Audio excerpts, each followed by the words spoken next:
If you've ever had a dying houseplant, you probably already know good soil is important. But there's more to the story. A single teaspoon of healthy soil, like this one, has more microorganisms than there are humans on Earth. Keeping them alive keeps us alive too. 95% of the foods we eat relies on high-quality soil, which isn't surprising. But the rate it's depleting is. A UN report found that 90% of the world's land surface could be degraded by 2050. So what's the difference between, let's say, good dirt and bad dirt? What exactly makes soil high quality? Picture a glass of water. You're thirsty. You drink the whole thing, but unless you refill it, the glass stays empty. Soil works the same way. Crops soak up nutrients from it. But to grow healthy food year after year, those nutrients need to be replenished. And today's farms need to keep the refills coming fast enough to feed a growing world. Agriculture is at the core of the food system, and ultimately we need high-quality soil to grow great crops. And that's why we work closely with farmers in our supply chain to help them transition to regenerative agriculture practices. This is Molly Fogarty. She's been working with Nestle for over 20 years. Today, she oversees the company's U.S. sustainability efforts. And while there isn't a universal definition for what regenerative agriculture means, companies like Nestle are focusing on the benefits of these practices in key areas like soil health, water stewardship, and biodiversity.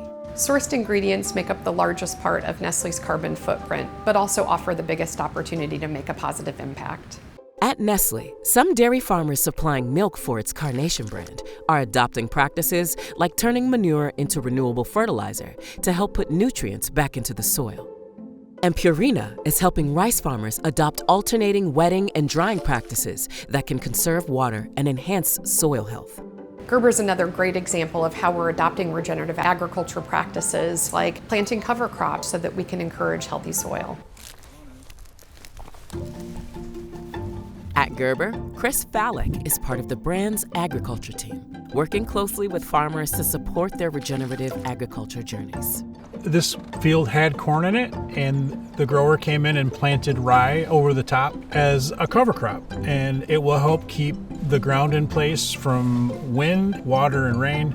Just like putting a lid on a glass, cover crops are a lid on the soil. Without a lid on the water, it evaporates. Without a lid on soil, it erodes. Regenerative ag is not a one-size-fits-all program.